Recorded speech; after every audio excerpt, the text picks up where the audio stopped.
కాపు సోదర సోదరిమణులకు మీ ఏలూరు ప్రసాద్ హృదయపూర్వక నమస్కారాలు.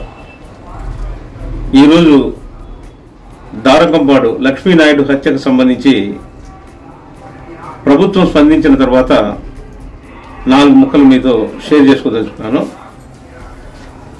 గత వారం రోజులుగా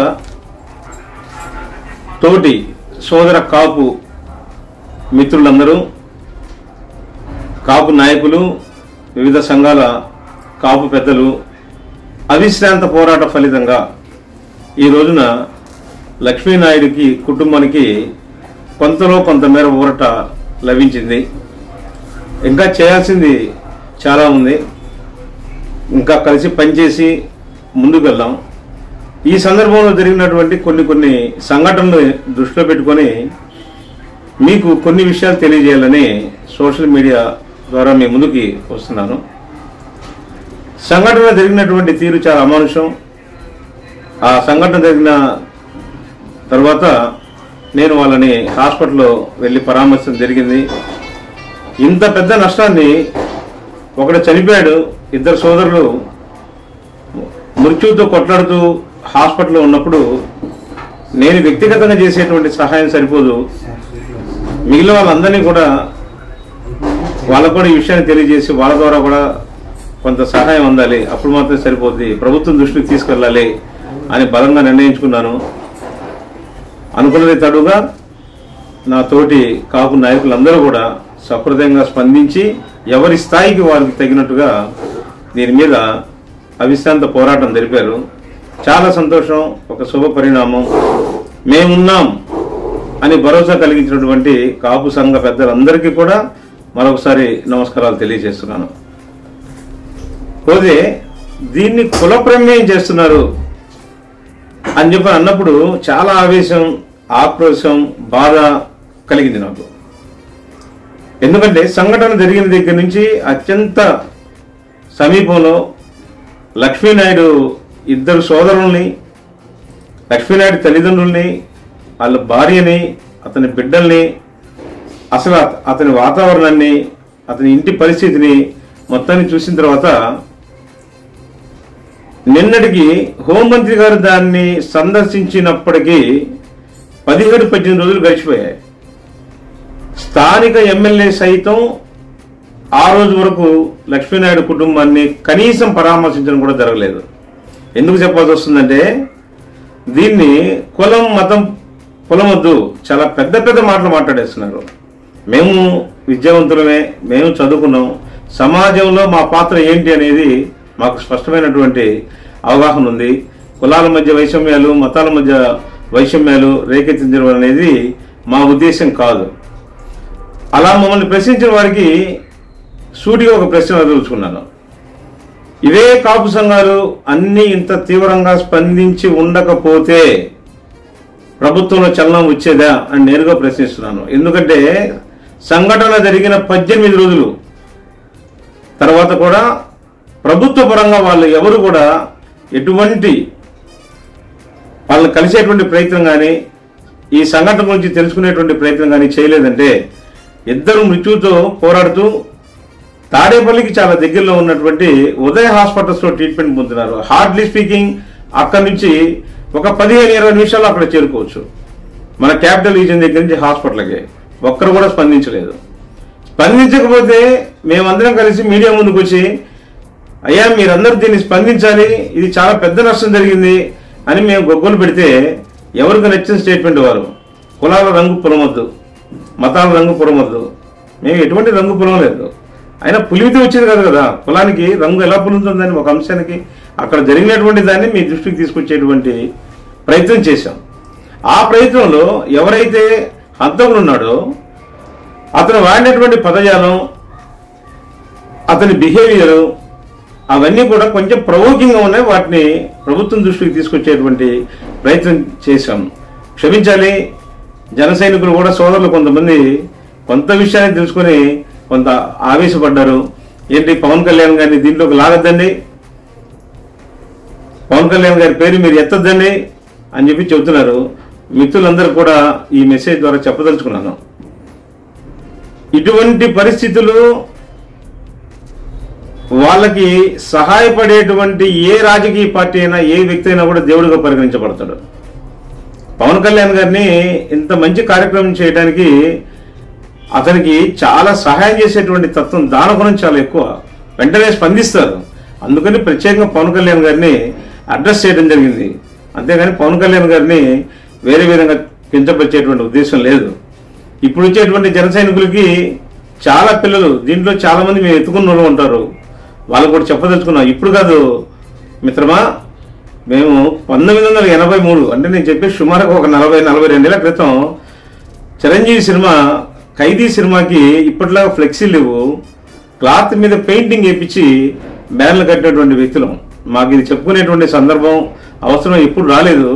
మీకు కొంత అవగాహన ఉండాలి. ఎందుకంటే సోషల్ మీడియాలో ఎవరికి వచ్చినట్టుగా వాళ్ళు కాపు సంఘాలను విమర్శించడం, కాపు పెద్దలను విమర్శించడం, అసలు కాపు సంఘాలని విలన్గా చూసేటువంటి పరిస్థితిని తీసుకొస్తున్నారు. అది మాత్రం ఎటువంటి విషయంలో కూడా సందర్భంలో కూడా దాన్ని క్షమించలేనటువంటి విషయం అవుతుంది. ఇప్పుడు కూటమి ప్రభుత్వం గవర్నమెంట్లో ఉంది, రూలింగ్లో ఉంది.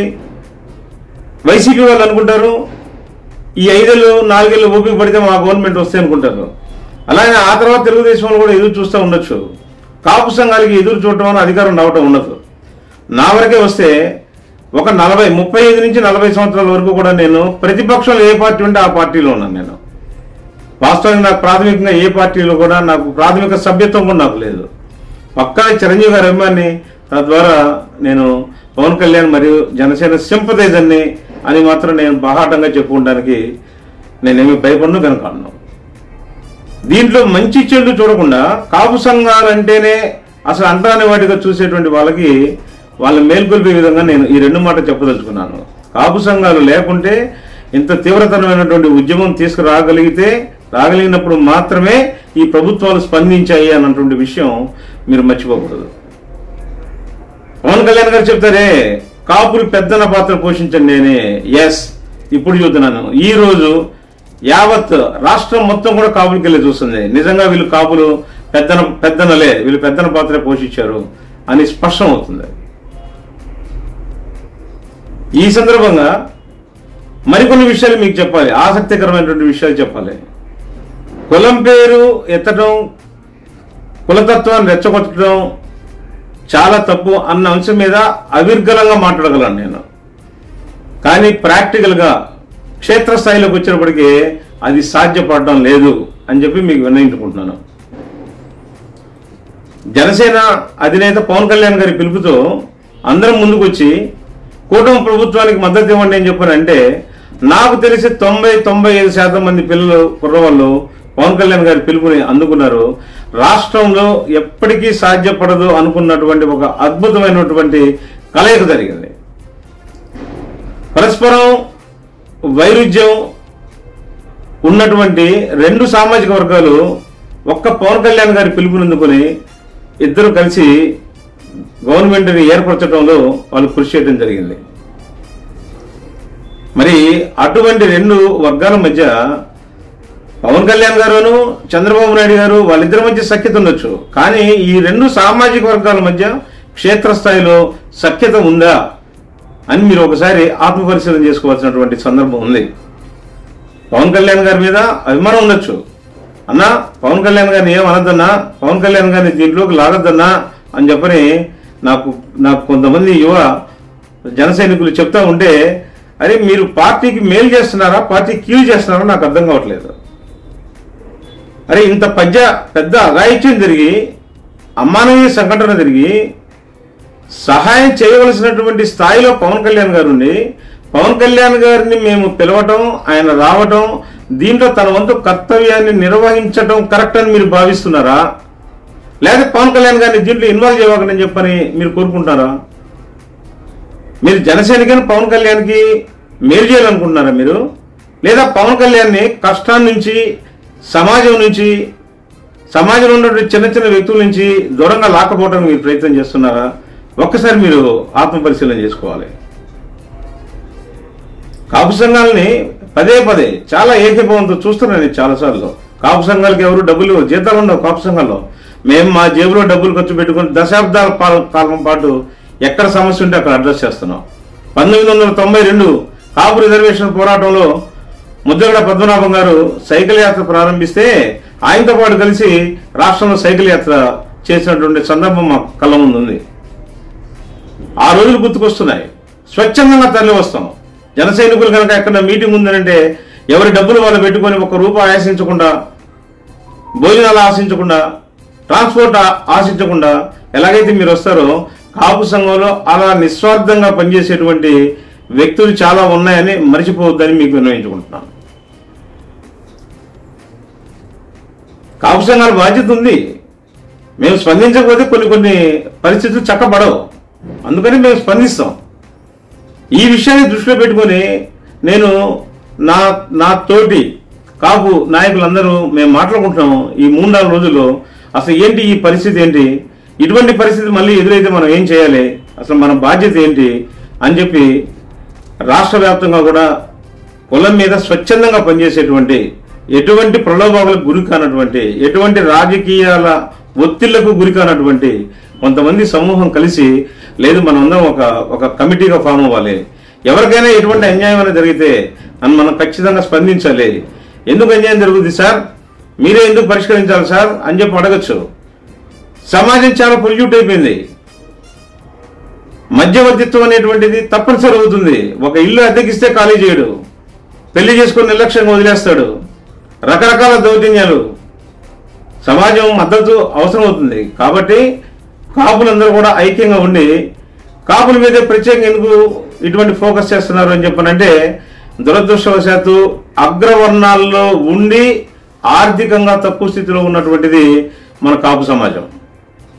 నన్ను చాలా మంది నా మిత్రులు ప్రశ్నిస్తుంటారు, ఏమయ్యా నువ్వు ఇంత చదువుకున్నావు, ఫిజిక్స్, నువ్వు డాక్టరేట్, నువ్వు నీకు కులాలంటావు ఏంటని అడుగుతుంటారు. చాలా వినయంగా చెప్తున్నా, నేను అగ్రవర్ణాల్లో ఉండి అగ్రవర్ణాల స్థాయిలో ఆర్థికంగా ఎదగలేనటువంటి కులం. కాబట్టి కాపు కమ్యూనిటీకి సంబంధించినటువంటి కొంత సహకారం మేము చేయడానికి ముందుకు వస్తాం అన్నమాట. విద్యా విషయంలో కానీ, వైద్యంలో కానీ చాలా విషయాల్లో మాకు అందుబాటులో ఉన్నటువంటి వనరులతోటి మేము కొన్ని సహాయ కార్యక్రమాలు చేస్తూ ఉంటాం. ఎందుకు వివరణ ఇవ్వాల్సి వస్తుందంటే, ఇప్పుడున్నటువంటి వాళ్ళకి కాపు సంఘం అంటే చాలా కామెడీగా కనిపిస్తుంది. కాపు సంఘాలంటే దాన్ని ఏదో ఒక అంటరానిదానిగా చూస్తున్నారు, దాన్ని ఒక దయ్యంలాగా చూస్తున్నారు. అఫ్ కోర్స్ మీరు అట్లా అనడానికి కొంత అవకాశం కూడా ఉంది. చాలా లెటర్ హెడ్ తర్వాత ఐడెంటిటీ కార్డు వేసుకునేటువంటి కాపు సంఘాలు బయలుదేరుతున్నాయి. అవి డిస్ట్రిక్ట్ వైజ్, మండలాల వైజ్ కూడా ఫ్రాంచైజ్ ఆఫర్ ఇచ్చినట్టుగా ఇస్తున్నాయి. నేను మీ అందరికీ ఒకటే తెలియజేస్తాను, నేను ఎటువంటి కాపు సంఘం లేదు, నేను ఒక కాపు సైనికుని మాత్రమే.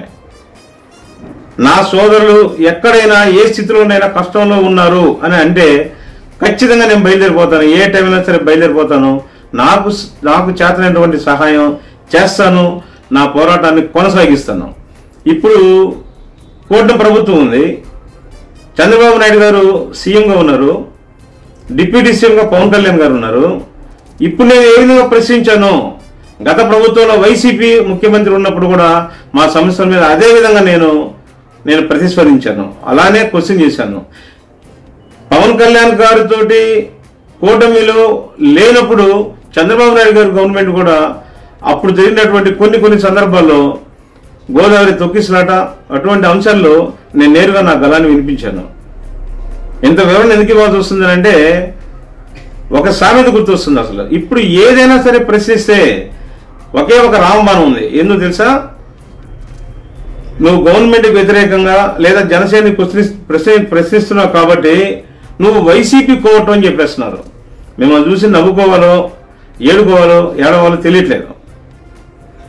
మీరు ఈ విధమైనటువంటి ఒక నరేషన్ చేసి వాస్తవాలు మాట్లాడేటువంటి వ్యక్తుల నోరు మూయటానికి ప్రయత్నం చేస్తే అది మీ మీద చాలా దుష్ప్రభావం చూపిస్తుందని చెప్పని మీరు మేల్కోవాలని నేను చెప్తున్నాను. అది ఇంగ్లీష్ వాడి సామెత ఒకటి ఉంటుంది, ఒక కుక్కని కనుక చంపాల్సి వస్తే నేరుగా చంపకూడదు, ఎందుకంటే సింపతి ఉంటుంది.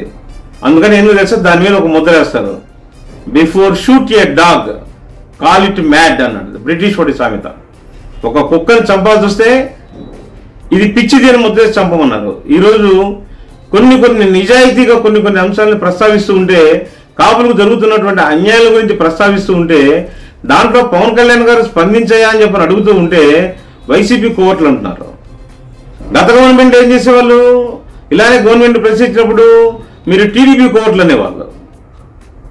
బుద్ధి జ్ఞానం ఉండాలి. చాలా ఆవేదనగా ఉంది, చాలా ఆందోళనగా మాట్లాడుతున్నాను నేను నిజాన్ని ప్రశ్నిస్తే ఏదో ఒక ముద్ర కావాలా? సమాజంలో అత్యధిక భాగం ఉన్నటువంటి కాపులో 25% ఉంది. పెద్దన పాత్ర నుంచి కాపు అంటే కాపు కాసేవాడు, సమాజానికి కాపు కాసేవాడు, సమాజాన్ని రక్షించేవాడు, ఎవరికి ఏ ఇబ్బంది వచ్చినా కూడా ఎదురెడ్డి పోరాడేవాడు కదా కాపు అంటే. మరి ఈ కాపుకు సమస్య వచ్చినప్పుడు ఎవరు తీర్చాలి? సూటిగా ప్రశ్నిస్తే నిందలు వేస్తున్నారు. గమనించండి, చదువుకున్న వాళ్ళు చాలా మంది ఉన్నారు. ఏది కరెక్ట్ కాదు, క్షేత్రస్థాయిలో ఉన్నటువంటి ఇన్ఫర్మేషన్ని అధినాయకుడి దృష్టికి తీసుకెళ్ళండి. అప్పుడు మీరు సిన్సియర్ కార్యకర్త అవుతారు. మీరు నిజంగా జనసేన పార్టీ వెల్ విషర్ అవుతారు. జనసేనకి మీరు మేలు చేసిన వాళ్ళు అవుతారు.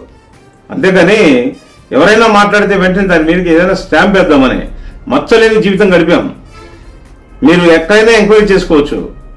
ఏ రాజకీయ పార్టీలో కనీసం మెంబర్షిప్ తీసుకోలేదు, ఎవరి దగ్గర ₹1 చందా ఏ రోజు తీసుకోలేదు. అటువంటి ఆలోచన కూడా రాదు. అలా పనిచేసేటువంటి వాడిని నేను ఎందుకు చెప్తానంటే ఇంత వివరంగా, దీంట్లో దిగి ఒక తల్లి ఒక బిడ్డను కోల్పోయి 2 బిడ్డలు అంగవైకల్యంతో హాస్పిటల్లో కొట్టుమిట్టాడుతున్నారు. ఒక పక్క ఇంటి దగ్గర మృతురాలి భార్య, చంకలో 2 చిన్న పిల్లలు. ఈ విషయంలో ఎంత తీవ్రంగా ప్రయత్నించగలమో అంత తీవ్రంగా పోరాటం చేసి ముందుకు వస్తుంటే కొంతమంది, అందరంటలేదు, చాలా మంది సహకరించారు. కొన్ని వందల ఫోన్లు రిసీవ్ చేసుకున్నాను నేను. విచిత్రం ఏంటంటే ఎన్ఆర్ఐలు ఫోన్ చేశారు, అన్న ఏంటి ఇది, మనం ఏమైనా చేయాలా, ఏమైనా హెల్ప్ చేయగలమా, మేము దూరంగా ఉన్నాం, మేము ఎన్ని చేయలేము, మేమేం సహాయం చేయాలని చెప్పని అడుగుతున్నారు. చూస్తున్నాం మిత్రమా, ప్రభుత్వం స్పందించాలని చెప్పని చూస్తున్నామని చెప్పని వాళ్ళని ఆపడం జరిగింది. ఎంత తేలిక చెప్పాడు ఒక ఆయన, సాఫ్ట్వేర్ ఎంప్లాయ్ ఒక ఆయన చెప్పాడు, అన్న జిల్లాకి ₹2 లక్షలు అన్న, జిల్లాకి ₹2 లక్షలు వసూలు చేసి ఒక ₹50 లక్షలు ఆ బిడ్డలను ఆదుకోలేమని చెప్పని అన్నటువంటి వ్యక్తులు ఉన్నారు. అన్ని రకాలు, సమాజంలో అన్ని రకాల అయినటువంటి వ్యక్తుల్ని ఎదుర్కోవాల్సి వస్తుంది. ఇది ఇంతటితో అంతం కాదు అని చెప్పని అనుకుంటున్నాను. కాపులకి రాష్ట్ర స్థాయిలో ఎక్కడైనా సరే అన్యాయం జరిగే సందర్భం కనుక వస్తే మాత్రం మరొకసారి మీ సోషల్ మీడియా ద్వారా చెప్తున్నాను, ఖచ్చితంగా ప్రతిస్పందిస్తాం. మమ్మల్ని మేము రక్షించుకున్న తర్వాత సమాజానికి కాపు కాద్దాం అనేటువంటి ఒక నిర్ణయానికి వచ్చాం. లైక్ మైండెడ్ పీపుల్ నాలాగా చాలా మంది కులం మీద అభిమానంతో, కులం మీద ప్రేమతోటి స్వచ్ఛందంగా ముందుకొచ్చి వాళ్ళు కూడా ఈ పోరాటంలో పాల్గొనడం జరిగింది. లేకపోతే ఇది ఏ ఒక్కరి వల్ల, ఏ నలుగురు వల్ల కాదు. ఒక ఉప్పెనలాగా పొంగి ప్రభుత్వాన్ని తీసుకొచ్చి ఎక్కడో మారుమూల గ్రామం కందుకూరు నియోజకవర్గంలో గుడ్లూరు మండలంలో దారకంపాడు అనేటువంటి ఒక చిన్న కుగ్రామానికి ఈరోజు రాష్ట్ర మంత్రులు, అన్ని రాజకీయ పార్టీ నాయకులు కథలు వచ్చారంటే ఆ సమస్య తీవ్రత అట్లాంటిది. మేము దాన్ని సమాజంలోకి తీసుకెళ్ళడానికి తీసుకున్నటువంటి చర్యలు అటువంటివి. త్వరలోనే బహుశా ఈ 4-5 రోజుల్లోనే అన్ని జిల్లాల్లో ఉన్నటువంటి ముఖ్యమైన నేతల్ని, నాయకుల్ని, కాపు సంఘ నాయకుల్ని కలిసి ఒక కార్యాచరణ, అంటే అందరం అప్రమత్తంగా ఉన్నాం. ఎప్పుడన్నా ఇటువంటి సంఘటన జరిగినప్పుడు స్పందించడానికి అసలు ఒక 24/7 ఒక ఆర్గనైజేషన్ ఒక దాన్ని రూపొందించాలని, దానికి కొంత ఫండ్ మేమందరం స్వచ్ఛందంగా ముందుకు వచ్చి దాన్ని ఆ విధంగా రూపొందిద్దామని చెప్పని అనుకుంటున్నాం. 4-5 రోజుల్లో దీనికి ఒక కార్యరూపాన్ని ఇస్తామని చెప్పని భావిస్తున్నాను. స్పందించినటువంటి గవర్నమెంట్కి, కుటుంబ సభ్యుల తరఫున, కాపు బలిజ సంఘం తరఫున హృదయపూర్వక నమస్కారాలు తెలియజేసుకుంటున్నాను. కాకపోతే అది అసంపూర్తిగా అనిపించింది. ప్రభుత్వం మరొకసారి పునరాలోచించాలి. ఆ అమ్మాయి చదువుకుంది, ఆ అమ్మాయికి ఏదైనా ఉద్యోగం ఇప్పిస్తే అది జీవితకాలం ఆ అమ్మాయికి భరోసాగా ఉంటుంది అనేటువంటి అభిప్రాయం ఉంది. ఎందుకంటే చేపలు పంచకూడదు, చేపలు పట్టడం నేర్పాలి. ఆ అమ్మాయి తన కాళ్ళ మీద నిలబడేటట్టుగా కనుక చేస్తే ఆ అమ్మాయి తన కుటుంబాన్ని పోషించుకుంటుంది అని నమ్ముతున్నాను. అలానే వాళ్ళకి ఇల్లు లేదు, వాళ్ళకి ఏదన్నా ఉండటానికి ఒక నివాసం ఏర్పాటు చేస్తే అది మరింత బాగుంటుందని ఈ మెసేజ్ ముఖ్యమంత్రి గారికి, అలానే ఉప ముఖ్యమంత్రి పవన్ కళ్యాణ్ గారికి చేరుతుందని ఆశిస్తూ, మేము చెప్పిన దాంట్లో వాస్తవం ఉందని కనుక అనిపిస్తే దయచేసి 2 అంశాలు మీరు పరిగణలోకి తీసుకుంటారని భావిస్తాను. ఇది మొత్తం ఒకవైపు అయితే, రెండవది సమాజంలో ఇటువంటి పునరావృతం కాకుండా ఉండాలంటే నిందితుడిని తీవ్రంగా శిక్షించాలి, అలానే సత్వరం శిక్షించాలి. అప్పుడే ఇటువంటి పనులు చేయడానికి భయపడతారు. ఫాస్ట్ ట్రాక్ ఏర్పాటు చేశామని చెప్పారు. దాని మీద సంపూర్ణమైనటువంటి నివేదికను తెప్పించుకొని పూర్తి న్యాయం చేకూరుస్తారని ఆకాంక్షిస్తాను. మీ అందరికీ నమస్కారం. ఏలూరు ప్రసాద్, నర్సరావుపేట.